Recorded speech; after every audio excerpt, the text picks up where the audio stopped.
Topic के बारे में बात करेंगे। वो एलएलबी पार्ट 2 सोशलॉजी का टॉपिक है। अगस्ट कॉम्टे के बारे में आज हम क्लासिकल थिंकर है, इसके बारे में हम लोग बात करेंगे। ये इसकी थ्योरीज़ क्या है, इसने कहा था इस बारे में।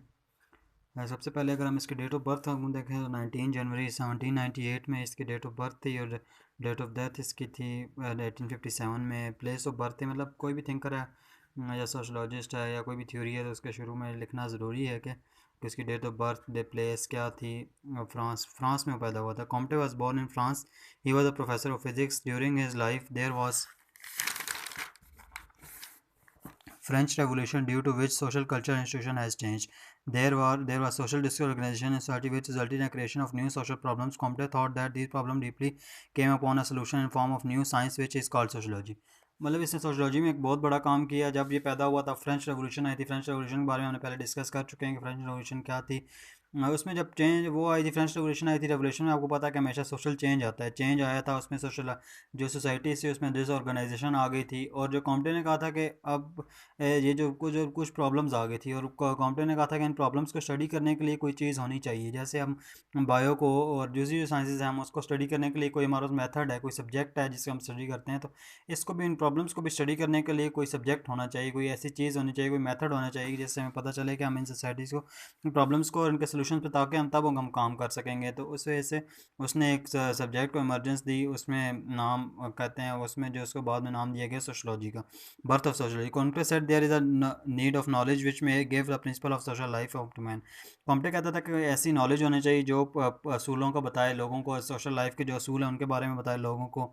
विच में solve the problem, help them to understand the conditions of life को, जो लोगों को हेल्प करे कंडीशन ऑफ लाइफ को समझने के लिए। And social condition which are changing rapidly, और जो भी सोशल कंडीशंस आ रही हैं, जो चेंजिंग आ रही है। There was dissatisfaction in society. People became wealthy but loss peace of mind. लोग अमीर तो होते जा रहे थे पर लोगों का जो पीस ऑफ माइंड था वो जा रहा था, लोगों को सुकून नहीं था। ठीक है। There were enjoying all type of luxury but calmlessness. वो ठीक है, वो उनके पास कामनेस नहीं थी, नो कामलेसनेस थी उनके पास, का सुकून नहीं था उनकी लाइफ में। There was no science available which could solve the social problem which में हेल्प अंडरस्टैंडिंग। ऐसी साइंस भी कोई नहीं थी। तो कॉम्टे नेम्स सच साइंस है social physics and later on rename by sociology later on. ठीक है। उसके बाद टाइप्स ऑफ साइंसेस, कॉम्टे ने दो तरह की साइंसेस को दिया था। Comte gave two types of sciences. सबसे पहले theoretical science and applied science. Theoretical में सब आएंगे प्रिंसिपल्स आएंगे, हाइपोथेसिस आएंगे, कॉन्सेप्ट्स वगैरह, जो भी एक्सपेरिमेंट्स वगैरह आएंगे। और अगर उसी को हम लोग अप्लाइड करेंगे, उन्हीं जो प्रिंसिपल्स से और उनको किसी प्रैक्टिकल शेप में लाएंगे, तो उन्हें अप्लाइड साइंस होगी। Law of three studies. Law of three studies Comte के बहुत मशहूर लॉ ऑफ थ्री स्टडीज़ हैं। Theological, it deals with religious supernatural explanation science social phenomena in which we little experimentation. ये ऐसी थी जिसमें experimentation बहुत कम थी, सिर्फ थियोरेटिकल पोर्शन था। और रिलीजियस एक्सप्लेनेशन, जैसे कोई रिलीजियस, जैसे भी कोई भी, जैसे कोई रिलीजन है, रिलीजन पे कभी भी कोई बंदा क्वेश्चन नहीं करता था। ये वो टाइम था जब लोग क्वेश्चन नहीं करते थे। लोग जैसे उनको चीज़ बताई जाती थी उसको ऐसे फॉलो कर देते थे, उसमें रीजनिंग नहीं थी वहाँ पे। लोग पूछते नहीं थे कि ये क्यों है और कैसे है, और ऐसा जैसे सुपर नेचुरल थिंग्स होती हैं या फिर हमारा रिलीजन होता है, इस तरह की जो चीज़ें थी उनमें लोग नहीं सवाल करते थे। During this period major system emphasise that the belief supernatural power religious figures cause root. मतलब तब से समझा जाता था कि ये चीज़ें जो हैं सब चीज़ों का रूट फिगर जो है, रूट कॉज जो है वो रिलीजन समझा जाता था। उसके बाद हम लोग दूसरा जो हमारे पास स्टेज आया, दूसरे बाद है मेटाफिजिकल। मेटाफिजिकल की जो करैक्टरिस्टिक्स है फिलोसफिकल थे। ठीक, कॉम्टे कॉल्ड मेटाफिजिकल ककर्ड है रफली बिटवीन ये 13 से 18 सेंचुरी में हुआ था। It in this stage we explain 1300 to 1800 हुआ था। In this stage we explain the observe fact and, फिर हमने चीज़ों को ऑब्जर्व करना स्टार्ट किया लोगों ने, फिर उन्होंने और राइटिंग उन्होंने, और सबसे लास्ट जो स्टेज था वो पॉजिटिव था। इस स्टेज में क्या हुआ कि वो जो चीज़ें थी थियोरेटिकल थी उनको ऑब्जर्व करना शुरू किया, फिर उस पर काम करना शुरू किया, प्रैक्टिकल होना शुरू हो गया, उससे प्रैक्टिकल एक्सपेरिमेंट होना शुरू हो गए।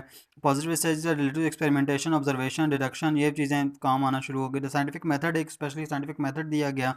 Applied the process, nothing should be believe without experimentation, और एक फिनोमेना दिया गया कि कोई भी चीज़ बगैर रीजनिंग के उसे उसे एक्सेप्ट नहीं किया जा सकता। टाइप्स ऑफ सोसाइटी, कॉम्टे ने दो तरह की सोसाइटीज़ के बारे में बात की।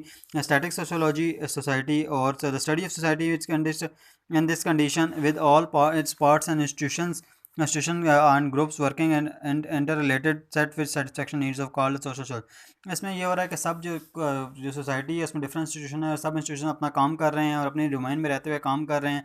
और एक सोसाइटी स्टैटिक है, मतलब एक नॉर्मल है, स्टेबल सोसाइटी है, उस सोसाइटी में इंस्टेबिलिटी कम है, ठीक है। In the individual performs also observation और पोजीशन। जो भी सोसाइटी है, प्रॉब्लम जो जैसे ऑर्गेनाइजेशन नहीं है, क्राइम इस सोसाइटी में बहुत कम होगा, ठीक है। क्योंकि ये सोसाइटी एक स्टैटिक है, उसमें ना कोई लोग किसी और के बारे में इंटरफेयर कर रहे हैं। There is no change in static society as everyone is performing his fiction.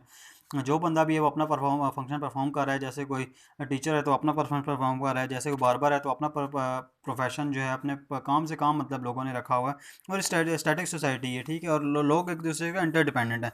Dynamic society, every society is a process and social change. ये वो सोसाइटी है जिसमें सोशल चेंज आता रहता है। सोशल चेंज आता है जब जैसे जैसे चेंज आता है तो कॉन्फ्लिक्ट्स भी आते हैं, फिर लोग कॉन्ट्राडिक्शंस आती हैं, ठीक है। कॉम्प्लेक्स लेड एम्फेसिस स्टडी, और इस सोसाइटी को अगर हम स्टडी करें तो इस डायनामिक सोसाइटी सोशोलॉजी हम कहेंगे। और इसमें मॉरल पॉलिटिकल इकोनॉमिक चेंज आता है, ठीक है। तो study this changing society is called dynamic sociology. और जब इसको हम स्टडी करते हैं इसको डायनामिक सोशोलॉजी कहते हैं, ठीक है। सोसाइटी डायनामिक सोसाइटी होती है। इसके बाद अगर हम देखें तो हम लोग साइंटिफिक मेथोडोलॉजी देखेंगे, जो कॉम्पिटेंट जो scientific methodology study society and like other sciences किस चीज़ों में बेस्ड होना चाहिए। ऑब्जर्वेशन पे, एक्सपेरिमेंट पे, कंपैरिजन विद अदर सोसाइटीज़ और हिस्टोरिकल एनालिसिस पे, ठीक है। और उसको अगर हम कंक्लूड करें तो हम देखते हैं कि जो अगस्ट कॉम्टे है वो सोशोलॉजिकल थिंकर है। उसने एक मेथड दिया है कि स्टडी को सोसाइटी को स्टडी करने के लिए जैसे कि दूसरी साइंसेस को स्टडी किया जाता है। ये था आज का हमारा topic. Thank you very much.